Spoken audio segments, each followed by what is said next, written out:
अपनी राय है, पर इस मुद्दे पर हमने रिसर्च की है। उसके मुताबिक जीएसटी के एक दाव से चीन का व्यापार भारत में चारों खाने चित्त हो जाएगा। भाई आप कहेंगे चीन और जीएसटी का क्या रिश्ता है? जीएसटी घरेलू टैक्स है और चीन से आने वाला सामान विदेशी। आप सही हैं, पर मेक इन इंडिया टैक्स चीन के सस्ते सामान से बर्बाद हो रहे भारतीय व्यापारियों को आबाद कर देगा। हम समझाएंगे आपको यह भी कि कैसे होगा ये सब। जीएसटी आयकर से परेशान लोगों को भी राहत दे सकता है। जी हां, संभव है, हो सकता है कि भविष्य में जीएसटी की वजह से आयकर की दरें काफी कम हो जाएं, यानी कि टैक्स स्लैब बढ़ जाए। मुनाफाखोरी से होने वाली महंगाई को भी जीएसटी ठोक पीट कर ठीक कर ही देगा। जीएसटी अगर सही दिशा और तरीके से लागू हुआ तो ये देश के बुरे आर्थिक हालात और अनुशासन की घंटी बजा देगा। ये कालेधन की तिजोरियों में छिप जाने वाले पैसे को खदेड़ खदेड़ कर निकालेगा और राष्ट्र निर्माण में लगाएगा। तब देश कैसा दिखेगा, सपनों का भारत, यह भी हम आपको दिखाएंगे। हमारा मानना है कि जीएसटी राष्ट्र निर्माण का धन नागरिकों को लौटाएगा, स्वदेशी अर्थव्यवस्था और व्यापार को मजबूत करेगा। रिपोर्ट देखिए, सोचिए और समझिए, और अगर सहमत हो तो घंटी जरूर बजाइएगा। A moment comes which comes but rarely in history. 15 अगस्त 1947 की आधी रात संसद का सेंट्रल हॉल गवाह बना था देश को अंग्रेजों की गुलामी से मिली आजादी का। Long years ago, we made a tryst with destiny, and now the time comes when we shall redeem our pledge, not wholly or in full measure, but very substantially. At the stroke of the midnight hour, when the world sleeps, India will awake to life and freedom. 71 साल बाद देश की संसद आधी रात में अब गवाह बन रही है आम आदमी को आर्थिक अत्याचार से मिलने वाली आजादी की। इतिहास में दर्ज हो रही है तारीख 1 जुलाई 2017, जब देश में मुनाफाखोरी, काले धन, जमाखोरी, महंगाई और बिचौलिए के आर्थिक शोषण वाले रावण की नाभि में जीएसटी का तीर लंका लगा देगा और लंका दहन के बाद राष्ट्र धन की घर वापसी होगी, यानी बंद तिजोरियों से पैसा निकलकर जनता के पास लौटेगा। कैसे, इसे समझिए। पहले जीएसटी लागू होने के बाद देश में किसी को अपनों का शव एम्बुलेंस की कमी के कारण अस्पताल से घर तक यूं अपमानजनक तरीके से नहीं ले जाना पड़ेगा। जीएसटी लागू होने के बाद देश में पुल न होने के कारण किसी बच्चे को यूं नदी पार करके स्कूल जाने के लिए मजबूर नहीं होना पड़ेगा। जीएसटी लागू होने के बाद आप जमाखोरी और मुनाफाखोरी से पैदा हुई महंगाई के शिकार नहीं होंगे। जीएसटी लागू होने के बाद देश के किसान को यूं कर्ज के बोझ तले मरना नहीं पड़ेगा। हो सकता है कि आपको भरोसा नहीं हो पा रहा हो, लेकिन हम आपको यकीन दिलाते हैं कि जीएसटी में यह सब कुछ मुमकिन है। जीएसटी राष्ट्र धन की घर वापसी का जरिया बन सकता है। ये कैसे हो सकता है, ये हम आपको समझाने जा रहे हैं। देश में प्रत्यक्ष कर देने वालों की संख्या 5 करोड़ के करीब है, जबकि इससे कहीं ज्यादा लोग प्रत्यक्ष कर चुका सकते हैं। यही हाल अप्रत्यक्ष करों का भी है। दे सकते हैं ज्यादा लेकिन देते हैं कम। बहाना ये कि कर इतने ज्यादा हैं कि कहां चुकाए, क्या जितना कमाए वो सब लुटा दे। करों की संख्या ज्यादा होने की वजह से सरकार कर चोरों पर पूरा ध्यान नहीं दे पा रही थी। नतीजा, सारे करों को मिला करके एक कर बनाया गया, जीएसटी। आप कहेंगे कि जीएसटी के कौन से हाथ पैर हैं जो चोरी रोक लेंगे और वो पैसा आम लोगों पर खर्च किया जा सकेगा? आपके इस सवाल का जवाब अब हम एक रिसर्च के जरिए देंगे। ध्यान से इन आंकड़ों को देखिए। वित्त मंत्रालय के ही आंकड़ों के मुताबिक 2012 से सितंबर 2016 तक देश में सिर्फ 39,000 से ज्यादा कॉर्पोरेट हाउसेज ने 1,44,000 करोड़ का टैक्स चुरा कर अपने पास बचा लिया। जीएसटी लागू होने के बाद अब अप्रत्यक्ष कर छिपाना मुश्किल ही नहीं, नामुमकिन हो जाएगा। ऐसे में जैसे 5 साल में 1,44,000 करोड़ रुपए अप्रत्यक्ष कर से चोरी हुआ, वो आगे नहीं हो पाएगा। अब समझिए, यही राष्ट्र धन यानी जनता का पैसा जब वापस जनता के हित में सरकार के पास पहुंचेगा तो क्या क्या हो सकता है। 9 करोड़ 62 लाख तो शौचालय बन सकते हैं। देश में 1-2 नहीं, पूरे 175 एम्स जैसे अस्पताल बन सकते हैं। देश में कृषि का बजट 3 गुना किया जा सकता है, यानी किसानों को खुदकुशी करने से रोका जा सकता है। देश का स्वास्थ्य बजट 3 गुना बढ़ाया जा सकता है। साफ पानी और स्वच्छता का बजट 5 गुना बढ़ाकर जनता को फायदा पहुंचाया जा सकता है।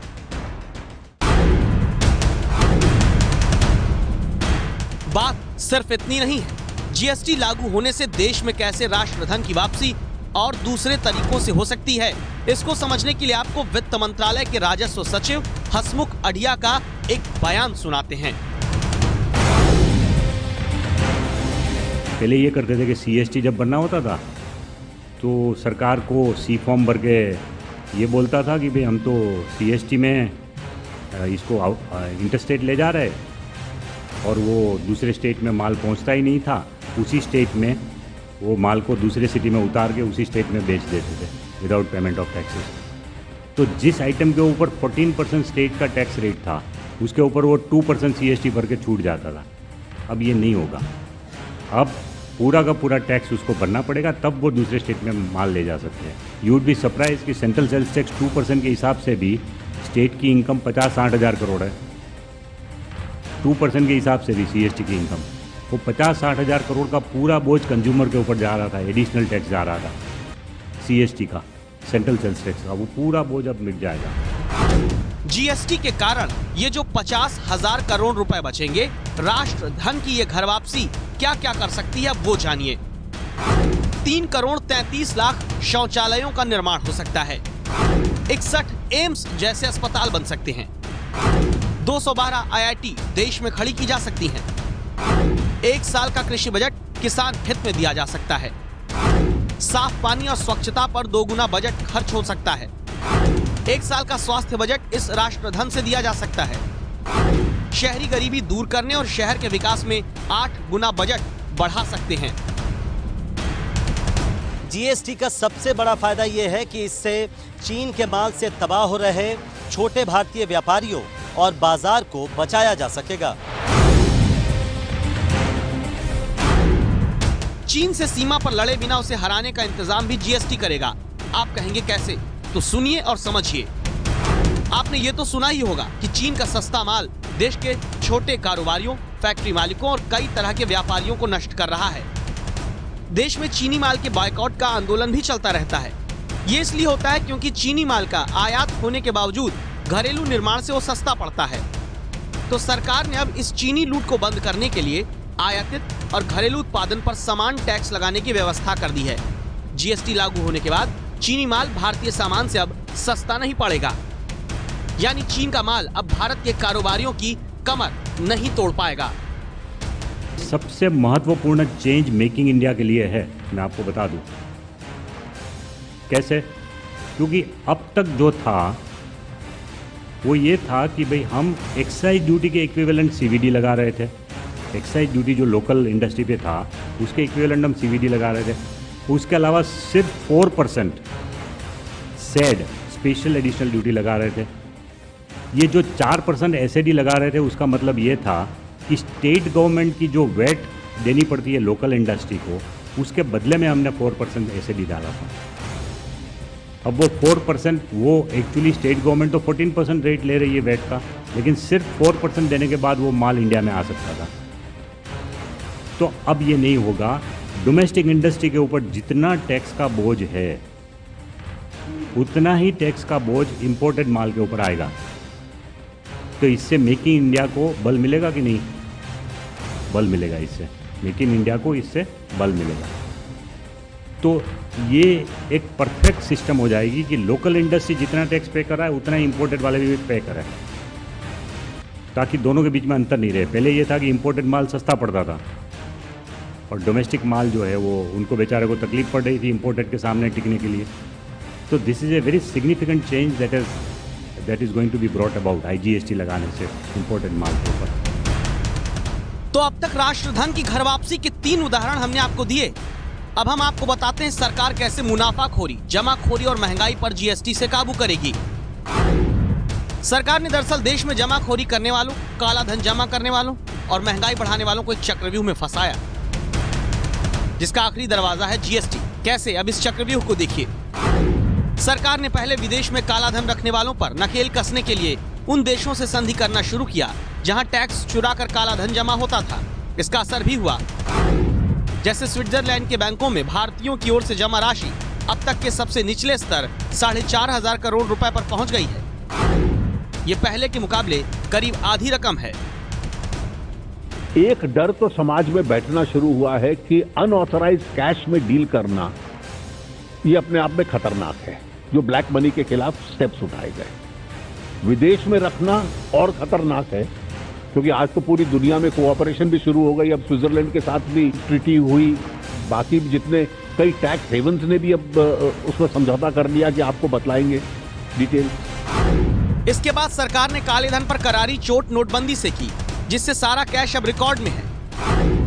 इससे कैश गुमनामी खत्म होने के कगार पर है, यानी काली तिजोरियों में पैसा ना के बराबर है। नकद के लेन देन पर नियमों के तीखे अंकुश लगे हैं। पैन को आधार से जोड़ने का क्रांतिकारी असर आगे देखने को मिलेगा। आपने डीमोनेटाइजेशन के बाद पहले 3 महीनों में जिस देश में केवल रिटर्न 3 करोड़ 34 लाख लोग फाइल करते थे, उसमें 92 लाख लोग एडिशनल आ गए रिटर्न फाइल करने के लिए, और ये प्रक्रिया धीरे धीरे बढ़ेगी। तीसरी चोट सरकार ने काले धन से बेनामी संपत्ति खरीदने वालों पर कानून में संशोधन करके की। आप फर्जी कंपनियां, शेल कंपनीज के नाम पर प्रॉपर्टीज खरीद लेते थे, अब बेनामी कानून आ गया। तो ये सख्ती स्वाभाविक, और डीमोनेटाइजेशन के बाद कैश की जो एक गुमनामी थी वो भी समाप्त होने की संभावना है। और फिर काला धन जमा करने वालों पर जीएसटी का आखिरी वार किया है। अब तक कारोबारी कच्चा बिल बनाकर हजारों करोड़ का खेल कर देते थे। ये बात खुद एबीपी न्यूज को वित्त मंत्री अरुण जेटली ने बताई है। व्यापार में ईमानदारी से हम लोग असेस करें, एक एक्सप्रेशन हम लोग सुनते थे कि इतना कच्चे का है, इतना पक्के का है। ये कोई अनजान बन जाए कि हमें मालूम नहीं है तो दूसरी बात है, लेकिन ये एक वास्तविकता थी। जीएसटी के बाद इसके ऊपर भी एक रुकावट आती है, तो इसलिए शैडो इकोनॉमी का जेनरेशन जो होता है उस पे भी एक प्लग लगता है।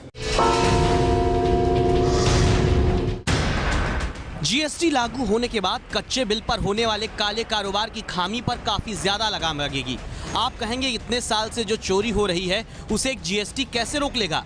राष्ट्र धन की घर वापसी कैसे होगी? तो समझिए, इसकी वजह बड़ी पुख्ता है। व्यापारियों को अब अपना कारोबार और उसका ब्यौरा कंप्यूटर के जरिए ऑनलाइन करना होगा। ऐसे में अगर बाजार में कोई माल कहीं पैदा हुआ, बिका, अदला बदली हुई, तो कहीं ना कहीं उसका रिकॉर्ड होगा। ऐसे में अगर कोई कड़ी छिपने की कोशिश करेगी तो पकड़ी जाएगी। व्यापार को पूरी तरह पारदर्शी करने की कोशिश जीएसटी से की गई है। महीने में 3 और साल में 37 रिटर्न भरने होंगे। इससे असल आमदनी क्या है, कारोबार कितना है, सब पता लग जाएगा और पूरा टैक्स भरना पड़ेगा। एक ही चीज पर टैक्स कई बार ना देने की वजह से व्यापारी पर बोझ कम रहेगा। जो ज्यादा कटा तो रिटर्न से वापसी होगी। ऐसे में व्यापारी थोड़े फायदे के चक्कर में ज्यादा रिस्क भला क्यों लेगा? टैक्स देगा और चैन की नींद सोएगा।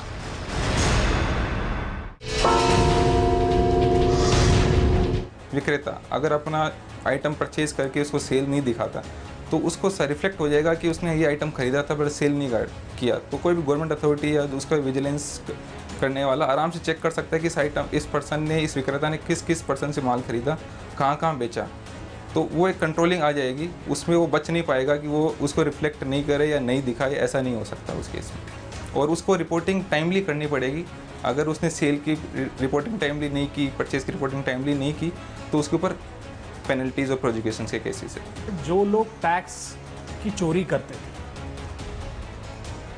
जो लोग सेल्स टैक्स, वैट वगैरह नहीं देते थे, चूंकि अभी एंड टू एंड कनेक्टेड है, इसलिए वो लोग पकड़े जाएंगे या धंधा नहीं कर पाएंगे। तो इसमें टैक्स की चोरी कम होगी।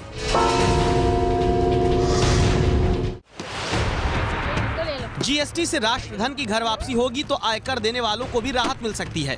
आप कहेंगे ये कैसे होगा? तो वो समझिए। अभी व्यापार और कारोबार में अप्रत्यक्ष कर की चोरी की वजह से देश की बड़ी आबादी की असली आय पता ही नहीं चलती। इससे ना तो व्यापार कर मिलता है, ना ही आयकर। पर जब जीएसटी के दायरे में ऐसे भगोड़े लोग आएंगे तो उनकी आय भी पता चलेगी और उन्हें आयकर भी देना होगा। जब आयकर देने वालों की तादाद बढ़ेगी तो सरकार इनकम टैक्स की दर घटा सकती है। भरोसा ना हो तो सरकार के वित्त मंत्री और दूसरे वरिष्ठ मंत्री से खुद सुनिए।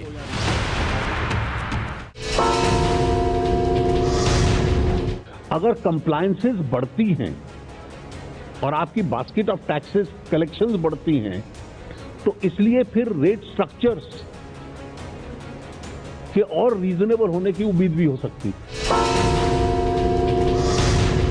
भविष्य में महंगाई पे लगाम आए, प्रोडक्टिविटी बढ़े, एफिशिएंसी बढ़े और इसके द्वारा प्राइसेस जो है वो घटती चली जाए।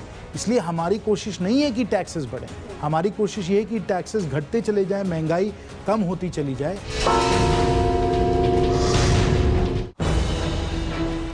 सरकार का दावा तो ये भी है कि कुछ वक्त गुजरने के बाद जीएसटी से बाजार में बड़े पैमाने पर नौकरियां भी आएंगी।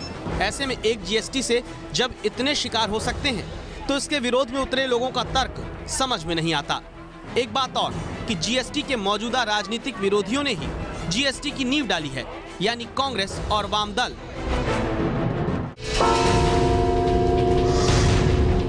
मैंने दो प्रकार के स्टेटमेंट पढ़े। एक मैंने स्टेटमेंट कल पढ़ा, इतनी जल्दी क्या है जी। 15 साल तो चर्चा करते हुए हो गए, फिर पूछ रहे हो इतनी जल्दी क्या है।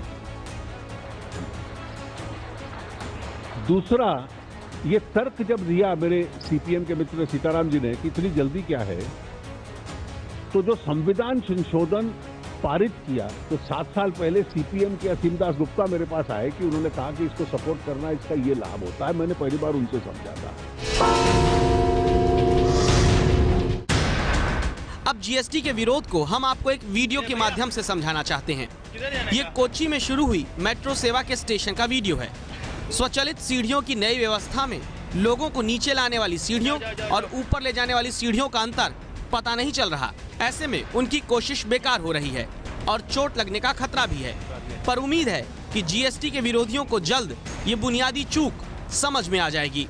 ऐसे में हमारा मानना है कि जीएसटी महंगाई बढ़ाने वाले मुनाफाखोरों से मुक्ति दिलाएगा, चीन के खिलाफ हिंदुस्तानी व्यापारियों को मजबूत जमीन देगा और आम आदमी के पैसे को उसी के कल्याण में वापस लाएगा।